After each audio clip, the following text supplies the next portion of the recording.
அதுதான் பக்தி. இங்க என்ன சொல்றாங்க, சிந்தையில் வைத்து அடி போற்றுகிறேன் அப்படி சொல்றாங்க. நம்மளுடைய சிந்தையில் வைத்து இறைவன் அடியை போற்றுகிறேன். அப்ப பக்தியில என்ன அப்படின்னா, ஒன்று இறைவனுடைய புகழை நாம் பாட வேண்டும், இறைவன் நாமத்தை உச்சரிக்க வேண்டும், ஒரு மலர் கொண்டு பூஜை செய்ய வேண்டும். இதுதான் பக்தி. ஒரு கோயிலுக்கு போறோம், மலர் கொண்டு போறோம். அடுத்தது பக்தினா இறைவனுடைய திருவடியை நம்ம சரணடையணும். நல்லா கவனிக்கணுங்க. நம்ம கோயிலில் பெருமாள் இருக்கார். பெருமாள் எப்படி நிற்கிறாருன்னா, ஒரு கை இப்படி வச்சு ஒரு கை இப்படி பாதத்தை காட்டுவார். என்ன அர்த்தம்னா, என்னுடைய பாதத்தை நீ பார், என் பாதத்தை என்னை சரணாகதி அடை என்று சொல்வது தான் அந்த காட்சி, அவர் நிற்கிற கோலம். அப்ப இறைவனை நாம் வணங்க வேண்டும், இறைவன் அடியை தொழ வேண்டும். அதுதான் பக்தி. இப்போ நம்ம கோயிலுக்கு போகிறோங்க, நாம் என்ன செய்கிறோம்? ஒன்று நாம் ஒரு மலர்கள் வாங்கிட்டு வரோம், நம்மளால் முடிஞ்சால் ஒரு மலர் வாங்கிட்டு வரோம். இறைவன் நம்மக்கிட்ட என்ன எதிர்பார்க்கிறான் அப்படின்னு பார்த்தாங்க, ஒரு மலரை எதிர்பார்க்கிறான். மலர் இல்லையா, ஒரு காய், ஒரு தேங்காய் கொண்டாடுறோம். காய் இல்லையா, ஒரு கனி, வாழைப்பழம் கொண்டாடுறோம். கனி இல்லையா, ஒரு பூ கொண்டாடுறோம். பூவும் இல்லையா, எதுவுமே என்கிட்ட இல்லை, நான் கோயிலுக்கு வரேன், என்கிட்ட என்ன இருக்குன்னா கண்ணீர் துளிகள். கண்ணில் இருந்து ஒரு சொட்டு ஜலம் இறைவனை கும்பிடும் பொழுது விட்டா அதுவே இறைவனுக்கு ரொம்ப மகிழ்ச்சியை தரும் அப்படின்னு சொல்லிட்டு இந்த பக்தி பற்றிய ஆண்டாள் நிறைய சொல்றாங்க.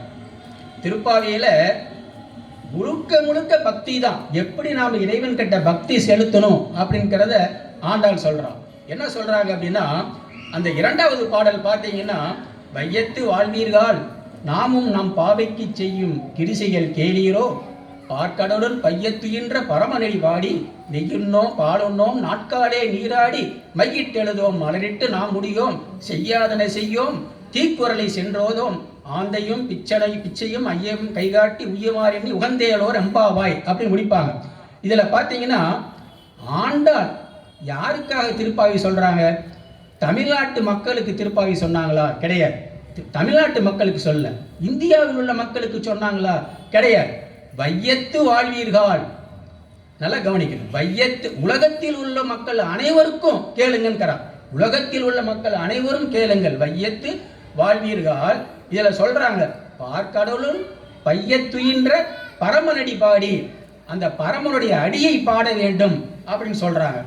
இன்னொரு பாடல் ஆண்டாள், மாயனை மதுரை மைந்தரை தூய பெருநீர் யமனை துறைவனை ஆயர் குலத்தினில் தோன்றும் அணிவிளக்கை தாயை குடல் விளக்கம் செய்த தாமோதரனை தூயோமாய் வந்து நாம் தூமலர் தூவி தொழுது வாயினால் பாடி மனதினால் சிந்திக்க போய விலையாகும் பூதருவான் நின்றனவும் தீயினில் தூசாகும் செப்பேலோர் எம்பாவாய் அப்படின்னு சொல்றாங்க. இங்க பாத்தீங்கன்னாங்க, வாயினால் பாடி மனத்தினால் சிந்திக்கணும். இறைவனை வாயினால் பாடி மனத்தினால் சிந்தித்தால் நமக்கு என்ன ஆகும்? நம்மளுடைய துன்பங்கள் எல்லாம் தீயில் போட்ட தூசு போல எல்லாம் எரிந்து போகும். ஆண்டாள் உன்னுன்னு சிற்றம் சிறுகாலே வந்துன்னை சேவித்து உன் பொற்றாமரை அடியே போற்றும் பொருள்களாய் பெற்றம் மெய்த்துண்ணும் குலத்தில் பிறந்து நாங்கள் குற்றேவல் எங்களை செய்யாமல் இற்றைக்கும் ஏழேல் விரவிக்கும் உந்தன்னோடு உற்றோமே உமக்கே நாம் ஆட்சியோம் மற்ற நம் காமங்கள் மாற்றேலோர் எம்பாவாய். இங்கே பார்த்தீங்கன்னா, சிற்றம் சிறுகாலே வந்துன்னை சேவித்து, விடியற்காலையில் வந்து உன்னுடைய பாதங்களை சேவித்து. அப்ப ஆண்டாள் சொல்வது இறைவன் நாமத்தை சொல்லுதல், இறைவன் புகழை பாடுதல், இறைவன் அடியை வணங்குதல். இப்ப திருக்குறள்லயே திருவள்ளுவர் சொல்லாதது எதுவும் கிடையாது. திருவள்ளுவர் சொல்லாத விஷயங்களே கிடையாது. இறைவனை தொழுவது பற்றி திருவள்ளுவர் என்ன சொல்றார் அப்படின்னா, கடவுள் வாழ்த்துங்கிற முதல் அதிகாரத்துல கிட்டத்தட்ட 7 பாடல்கள்ல இவர் என்ன சொல்றாருன்னா, அடி தாள் அப்படி பத்தி சொல்றார்.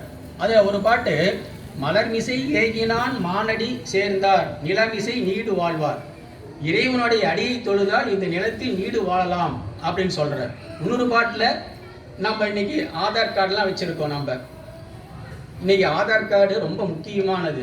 ஆதார் கார்டுன்னு நம்ம கிட்ட வாழ்க்கையே ஒன்றும் பண்ண முடியாது. இந்த ஆதாரை பத்தி திருவள்ளுவர் அன்னைக்கே சொல்லியிருக்காரு. 1000-2000 ஆண்டுகளுக்கு முன்பு ஆதாரம் சொல்லியிருக்காரு. என்ன சொல்லியிருக்காரு?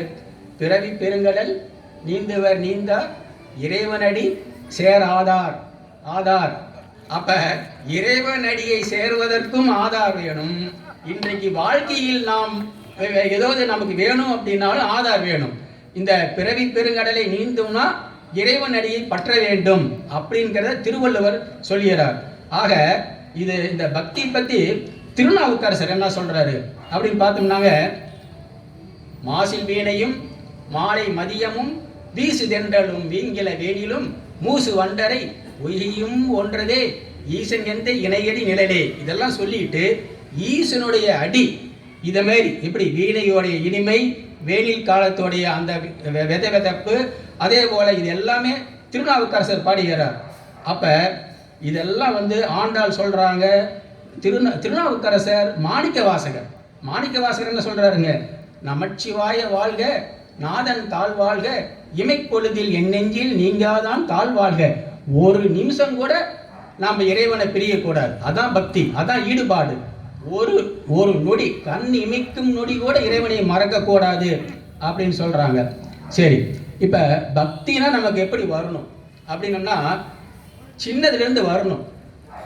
இப்ப ஒரு முதியவர் இருக்காருங்க, ஒரு மரண படுக்கையில் இருக்கார், வயசாயிருச்சு. வீட்டில் இருக்கிறவங்க எல்லாம் நம்ம நல்லா இருக்கிற வரைக்கும் ரொம்ப நம்மளை போட்டுருவாங்க. உடம்பு முடியல, கடைசி கால கட்டத்தில் நம்மளை கீழே போட்டுருவாங்க. இன்னும் என்னடா உயிர் போகலை, சுற்றி இருக்கிறவங்கலாம் வந்துடுவோம்.